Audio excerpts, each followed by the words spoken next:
Suatu ketika dahulu, Pantai Esen yang terletak di Pematang Damar Laut Batu Maun terkenal dengan keindahan pantainya yang cantik dan bersih, namun kini ia seperti pantai hantu kerana tiada pengunjung berikutan airnya tercemar dengan selut tebal selain berbau busuk.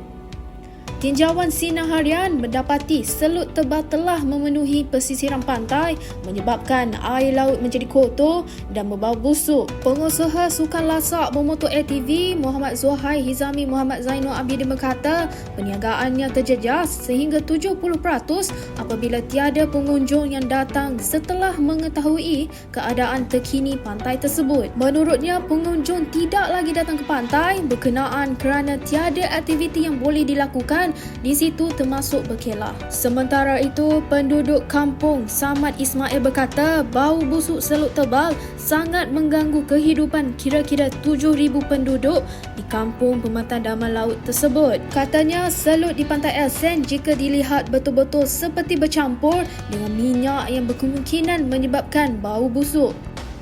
Seorang lagi penduduk, Jafar Osman berkata kekurangan pengunjung menyebabkan gerai jualan penduduk tempatan di pesisiran pantai telah ditutup. Katanya bukan sahaja gerai jualan, perniagaan sukan air seperti kayak juga terpaksa dihentikan berikutan keadaan air yang kotor dan berselut. Jafar menambah keadaan selut tebal berwarna hitam itu dipercayai berpunca daripada kerja tambakan untuk projek Pulau Silikon yang dijalankan di kawasan tersebut. Tambahnya, sebelum projek tambakan itu dijalankan, air laut akan naik sehingga daratan sekiranya musim air pasang besar, namun kini ia seperti tersekat.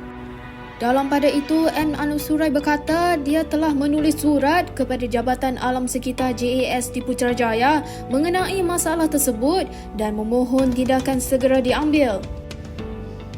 Sementara itu, Ketua Pegawai Eksekutif Penang Infrastructure Corporation Sdn Bhd (PIC), Datuk Seri Farizan Darus berkata beliau telah mengarahkan beberapa pegawai untuk terus membantu Jabatan Alam Sekitar dan Jabatan Perairan dan Saliran untuk memantau keadaan pantai di kawasan tersebut. Pengarah JAS Pulau Pinang Nur Azizi Adinan ketika dihubungi berkata perkara itu masih dalam siasatan dan sampel diambil di beberapa lokasi di kawasan projek Pulau Pinang Selatan, pinggir pantai berdekatan dan laut.